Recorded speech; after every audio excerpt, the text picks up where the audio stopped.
I should have known something was wrong the moment I walked in. The air smelled off, like burnt rubber mixed with something colder. It was so subtle, so strange that I couldn't put my finger on it at first. But it was there, heavy in the air, making my skin crawl. I wasn't just looking for a job, though. I didn't take this gig for the paycheck alone. I was running from something I couldn't shake off. It wasn't just the need for money that led me here. It was desperation, pure and simple. But nothing could have prepared me for what was coming that night. It wasn't just a job. It wasn't just some place to kill time. This place, this dispensary, it was the kind of job people don't talk about.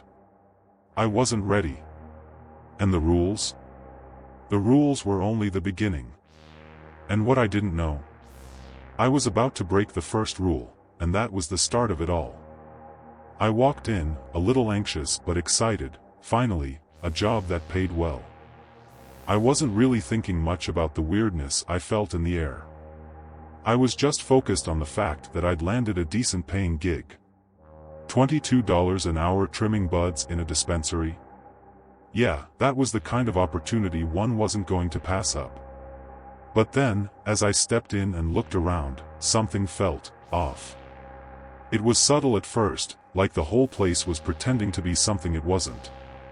The walls had strange symbols on them, nothing too noticeable, but they were there, if you looked hard enough. And the quiet, it was too quiet. It didn't make sense for a place that was supposed to be buzzing with business. And then, there was Ryan. Yo, Eli. Welcome to the team. Chill vibes, good pay, and we even get to sample the product sometimes, he said, grinning. His voice was too relaxed, his words too casual, but his eyes, they were something else. He had this intensity in them that didn't match his laid-back attitude. Something told me that he knew more about this place than he was letting on. And it made me uneasy. The other two were already there. Tyler, talking about how the government was tracking everyone with the vape pens, laughed at his own joke, looking a little too pleased with himself. He had that type of energy, the one that made you question if he was taking anything seriously at all. And then there was Lena. She didn't look at me like the others did. She didn't welcome me with open arms. No, she was cautious, like she knew exactly what kind of place this was. Don't get too comfortable, she said, not in a warning tone but more like it was just another fact. A simple truth. She didn't seem like someone who took kindly to new faces. Ryan noticed me glancing around. He laughed, like he knew what I was thinking. You see the rules on the wall, right? He smiled, but there was something hollow in his expression. Don't worry about them. Just keep your head down, and you'll be fine. The thing was, though, Ryan didn't say that in a joking way. He said it like he was trying to make me believe it. Trying to calm me down. But I was already starting to get that feeling, that weird, unsettled feeling. And then, Ryan said something that stuck with me. He leaned in, the smile dropping from his face, his tone suddenly serious. The first rule, never leave the building during your shift. The worst stuff is outside. Trust me on this one. The way he said it, his voice so calm, like he had said this 100 times before, made it feel like it wasn't a suggestion. It was a warning. But no one else seemed to care, so I let it slide. The lights buzzed above me. I heard something that sounded like a giggle, but when I looked around, no one seemed to notice. It was just the beginning. The first few hours were normal, or at least, that's what I kept telling myself. Ryan put on his reggae playlist, and the others got to work, trimming buds like it was nothing. The place had that earthy smell, like a combination of pine and something else, a little heavier, more potent. It felt like a slow evening, with everyone getting lost in the rhythm of the work. But I couldn't shake the feeling that something was wrong. I was working, trimming buds, but my eyes kept drifting around the room. I noticed the shadows stretching in strange ways. They didn't look like normal shadows. They seemed to crawl, moving just out of the corner of my vision. At first, I told myself it was the lighting. Or maybe it was just me being tired. Then I heard it again. A giggle. High-pitched. Childlike. It came from the corner of the room. But when I turned around, there was nothing there. I looked at Tyler. He was just laughing to himself, talking about some new conspiracy he had heard on the internet. They're tracking us through everything, man. Even through the vape pens. I could feel a bead of sweat run down the back of my neck. It was strange. It was quiet. Too quiet. But Tyler didn't notice. Lena didn't either. She was too busy trimming, not even looking up. But Ryan noticed. He glanced over at me, catching my eye for just a second. "You hear that?" I asked, half laughing to myself. I wasn't sure if I was just hearing things or if it was real. Lena didn't look up. She just rolled her eyes.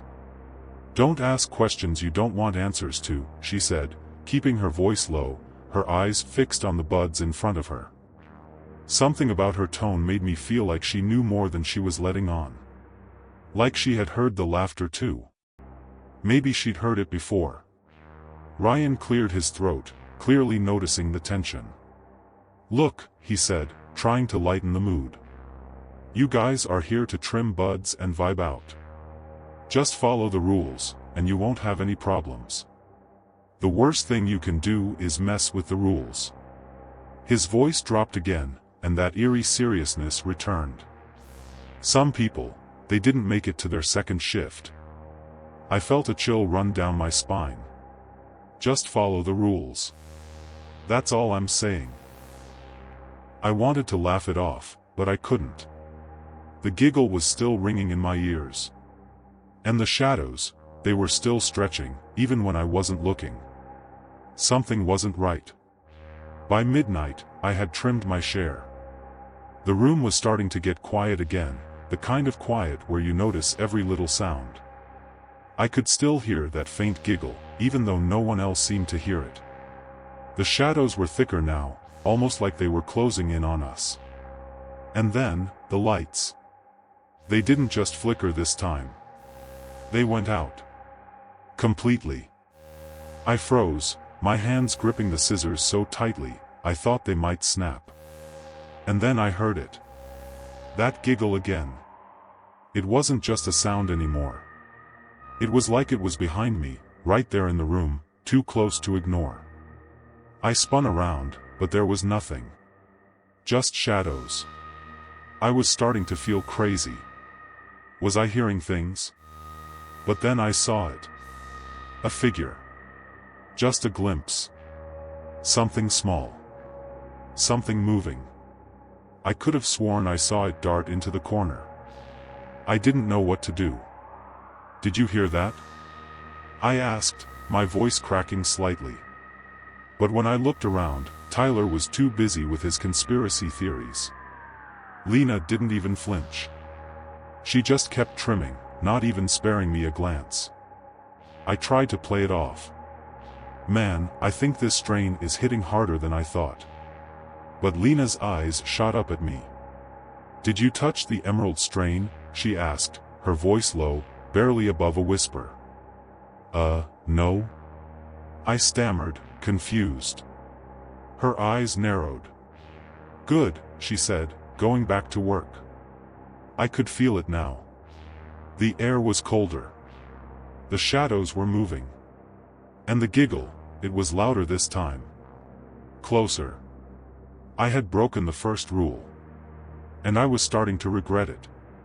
It was about 1 a.m. when the place started to feel like it was closing in on me. The shadows, those damn shadows, kept shifting, moving when they shouldn't. I'd turn around, and they were different, stretching in ways that didn't make sense. But when I looked directly at them, they stopped. Just like that. It was like they knew they weren't supposed to be noticed. And then, that laughter. It wasn't just faint anymore. It was loud, sharp, almost mocking. It seemed to fill the whole room, coming from everywhere and nowhere all at once. Was it really happening? Or was I just losing it? Maybe it was the weed. I told myself it had to be the weed. Maybe the strain was hitting me harder than I thought. My mind was running in circles, and I couldn't tell what was real anymore. Every time I looked around, it felt like something was off. Maybe it's the weed, maybe I'm just high, I thought to myself, but deep down, I knew it wasn't just that. It wasn't just paranoia. Something wasn't right here. And I was starting to get the feeling that it was much worse than that. The room grew colder. At first, I thought I was imagining it, but when I rubbed my arms to warm up, I noticed the others didn't seem to be bothered by the drop in temperature. Was I the only one feeling this? I looked over at Lena. She hadn't said much since the lights flickered earlier. She was trimming with an almost mechanical focus. But I could tell something was different about her. She was on edge now. Her usual sharpness had turned into something else, something distant. I caught her eye, but instead of the usual calm stare, she looked at me like I was intruding on something I wasn't supposed to see. Is it just me, or is it colder in here? I asked, my voice quieter than I intended. Lena didn't even respond right away. She just kept trimming, her hands steady as ever. But there was tension in the way her shoulders tensed up. Finally, she muttered, barely audible, "Keep to yourself, just work. Don't think about it." Her words didn't make sense. I wasn't sure if she meant the atmosphere or something else. But she wasn't herself anymore. Something was creeping in, something she didn't want to talk about. The giggle was back, louder this time. It felt like it was all around us, closing in, as if the room itself was laughing at us. I couldn't ignore it anymore. The others didn't seem to care. Maybe they'd heard it before. Maybe they were used to it. But I wasn't. I could feel my own paranoia building. My senses were all over the place. Was it my imagination, or did the shadows look different? Was something really in the room with us? I couldn't shake the feeling that something was watching me. I was starting to feel like I didn't belong here. Maybe I never should have taken the job in the first place. The tension kept building. And then around 2 a.m., it happened. The lights didn't just flicker, they strobe, flashing rapidly, turning everything into a blur of black and white. The air felt heavy. The walls seemed to pulse with energy, like the building itself was holding its breath.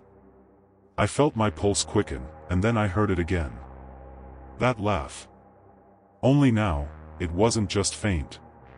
It was coming from the supply closet, and it was growing louder. It was almost like it was calling me. "Did you guys hear that?" I asked, my voice unsteady. But the others? They didn't even flinch. Tyler kept rambling about another wild conspiracy theory, and Lena just gave me a sharp glance, telling me with her eyes to shut up. Something wasn't right. I could feel it. The room was getting colder, and the shadows? They weren't shadows anymore. They were something else. The laughter became a constant in my ears, and it was impossible to ignore it. Something inside me snapped. I was too uneasy to sit still anymore. I couldn't let it go. I had to know what was happening. Without thinking, I got up. I didn't care that Ryan had warned us not to break the rules. I couldn't ignore it anymore. I walked toward the supply closet, my feet heavy with each step. As I got closer, the giggles grew louder. It was almost unbearable now. I took a deep breath and reached for the door. The moment I touched the handle, the laughter stopped. The silence that followed felt even worse. My hand was shaking as I slowly pulled the door open. There was nothing there. Nothing except shadows. But they weren't normal shadows. These shadows moved like they were alive. They shifted and crawled, twisting in unnatural shapes, and for the first time, I realized I wasn't just scared. I was terrified. The air was thick now, colder than ever, and I realized I wasn't imagining it. Something was in the room with us. And it wasn't good. I stumbled backward, my heart racing, but I couldn't take my eyes off the closet. The shadows seemed to move even more, like they were trying to reach out to me. I was starting to lose my grip on reality. I wanted to scream. I wanted to run. But the words felt stuck in my throat.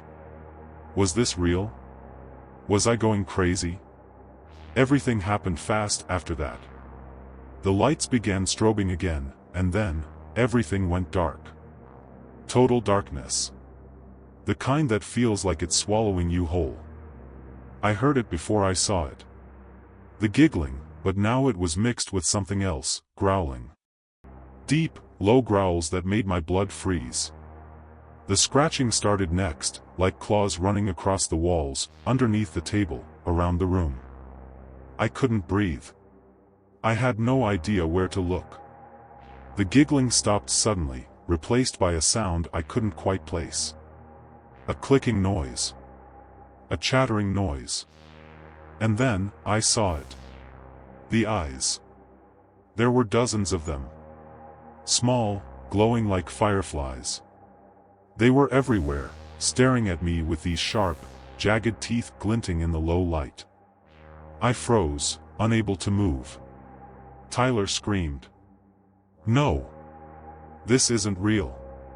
He looked like he was about to faint, but before he could move, one of the creatures lunged at him. It sank its teeth into his arm, and he screamed in pain. Blood poured down his sleeve as he managed to tear it off. Lena reacted immediately. She grabbed whatever she could, anything to protect herself and me. She hit the creatures with a metal tray, knocking one of them back. The creature hissed, but Lena didn't hesitate. She swung the tray again. It was chaos. I didn't know what to do. I couldn't focus. I was too scared. My mind was racing, trying to make sense of it, but all I could do was follow Lena as she dragged me toward the back office. She slammed the door behind us, and for the first time all night, we were safe. But I wasn't sure how long that would last. Lena's voice was low when she spoke. "Once you're in, you can't leave." Her words hung in the air like a warning, but it was too late to turn back now. What had we walked into? And how much worse was it going to get? It was impossible to ignore the feeling anymore. The air felt wrong, thick with something I couldn't name. The shadows were closing in, but this time, they weren't just moving. They were whispering. Soft, unintelligible murmurs that seemed to crawl under my skin. They weren't just in my head, either. No, these whispers were real. I could hear them. They were too clear to be a trick of the mind. And then, there were the voices. Faint, distant at first, calling my name, almost playfully. But it wasn't just me. The same thing was happening to Lena.